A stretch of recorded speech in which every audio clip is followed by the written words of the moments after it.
Kuula ja pane hästi tähele, mu väike sõber, sest nüüd jutustan ma sulle lood Tinast sõdurist ja tema suurest armastusest paberist tantsijanna vastu. Oli kord 25 tinasõdurit. Nad olid kõik vennad, sest nad olid sündinud ühest ainsast vanast tinalusikast. Püssi hoidsid nad õlal, nägu oli neil otse ette suunatud, punane ja sinine, õige ilus oli nende munder. Esimene asi, mida nad siin maailmas kuulsid, kui karbil, kus nad lamasid kaas pealt ära võeti, oli sõna tinasõdurid. Seda hüüdis rõõmsalt üks väike poisiklutt ja plaksutas käsi. Ta oli nad sellepärast endale saanud, et täna oli tema sünnipäev. Ja nüüd pani ta nad ilusasti lauale rivisse. Nad sarnanesid täpselt üksteisega. Ainult üks neist oli natukene teistsugune. Tal oli nimelt üks ainukene jalg, sest ta oli valatud kõige viimasena ja siis ei jätkunud enam tina. Sellegipoolest seisis ta oma ühel jalal niisama kindlalt nagu teised kahel ja just tema ongi see, kellest meie lugu räägib. Laual, kuhu nad üles rivistati, oli palju teisigi mänguasju, aga kõige rohkem torkas silma ilus paberist loss. Läbi selle väikeste akende sai otse tema tubadesse vaadata. Lossi ees seisid pisikesed puud väikese peegli ümber, mis pidi järve kujutama. Sellel ujusid vahast luiged ja peegeldusid sealt vastu. See kõik oli kena ja armas, aga kõige kaunim, kõige hurmavam oli siiski väike neiu, kes lossi avatud uksel seisis. Ka tema oli paberist välja lõigatud, aga tal oli seljas kõige selgemast linoonist seelik. Tema õlgade ümber oli väike kitsas sinine lint otse kui särp, keset seda linti oli aga läikiv litter, nõnda sama suur kui kogu neiu nägu. See väike neiu sirutas mõlemad käed välja, sest ta oli tantsijanna. Ja siis tõstis ta ühe jala nii kõrgele üles, et tinasõdur seda sugugi ei näinud ja arvas, et tüdrukul on samuti ainult üks jalg nagu tal eneselgi. Jaa, vaat, see oleks mulle sobiv naine, mõtles ta. Kuid ta on väga kõrgest soost. Ta elab lossis. Minul aga on ainult karp ja seal sees me oleme 25 see ei ole temale kohane koht. Siiski peaksin katsuma temaga tuttavaks saada. Ja sõdur heitis kogu oma pikkuses laua peal oleva nuusktubakadoosi taha pikali maha. Sealt oli see väike peen daam, kes ikka veel ühe jala peal seisis, ilma et ta oleks tasakaalu kaotanud, hästi näha. Jõudis kätte õhtu. Kõik teised tinasõdurid pandi nende karpi ja majarahvas heitis samuti magama. Nüüd hakkasid mänguasjad omavahel mängima. Nad mängisid külas käimist ja mängisid sõjapidamist ja mängisid balli. Tinasõdurid kolistasid karbis, sest nemad tahtsid ka kaasa lüüa, aga nad ei saanud oma karbil kaant pealt ära. Pähklitangid lasksid upperpalli, krihvel hullas tahvlil tehti säärast mürtsu, et kanaarilind ärkas unest ning hakkas kaasa rääkima ja pealegi värssides. Ainsad, kes paigast ei liikunud, olid tinasõdur ja väike tantsijanna, mõlemad käed välja sirutatud, seisis see täiesti sirgelt varvastel. Sõdur seisis niisama vankumatult oma ühel jalal, silmi tantsijannalt hetkekski pööramata. Nüüd lõi kell 12 ja plõksti kargas nuusktubakadoosi kaas pealt ära. Aga tubakat seal sees ei olnud, ei, seal elas väikene must troll. See oli säärane viguridoos. Tinasõdur, ütles troll, korista oma silmad ära. Kuid tinasõdur tegi näo, nagu poleks seda kuulnudki. No oota, tinasõdur, küll sa homme näed, ütles troll. Kui siis hommik saabus ja lapsed üles tõusid, pandi tinasõdur aknalaua peale ja oli see nüüd trolli töö või tuuletõmbus, aga korraga kargas aken lahti ja virutas sõduri pea ees 3. korruselt alla. Oi, see oli jube lend.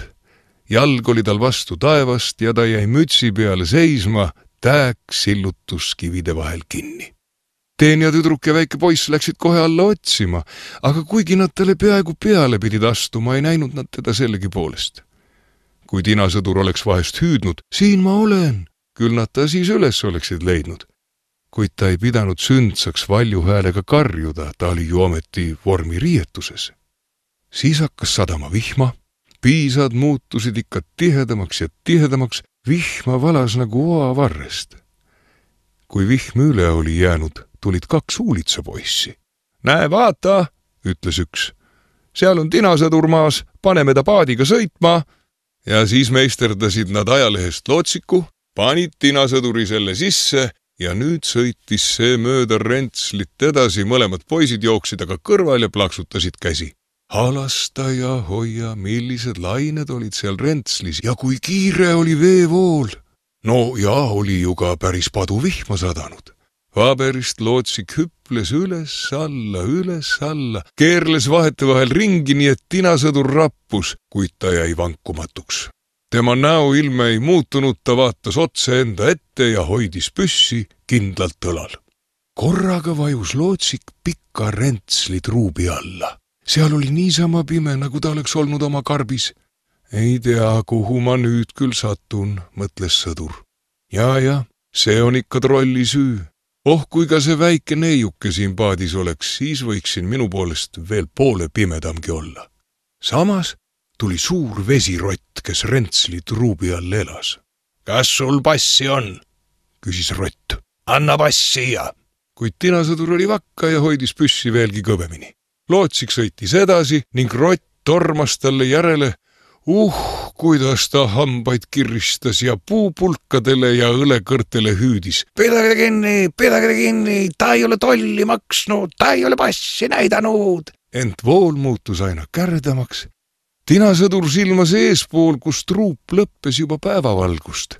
Aga ta kuulis ka kohinat, mis isegi vapra mehe oleks võinud ära kohutada. Mõtle ometi. Seal, kus truup lõppes, langes Rentsel otse suurde kanalisse, mis temale oleks niisama ohtlik olnud nagu meile suurest kosest alla sõit. Nüüd oli ta sellele juba nii lähedal, et ta enam peatada ei jõudnud. Lootsik sõitis Rentslist välja, vaene tinasõdur seisis nii sirgelt, kui ta vähegi sai ega pilgutanud silmagi. Lootsik keerles 3-4 korda ringi, oli ääretasa vett täis, ta pidi paratamatult põhja vajuma. Tinasõdur seisis kaelani vees, lootsik vajus ikka sügavamale ja sügavamale, üha rohkem ligunes paber läbi, nüüd ulatus vesi sõduril üle pea.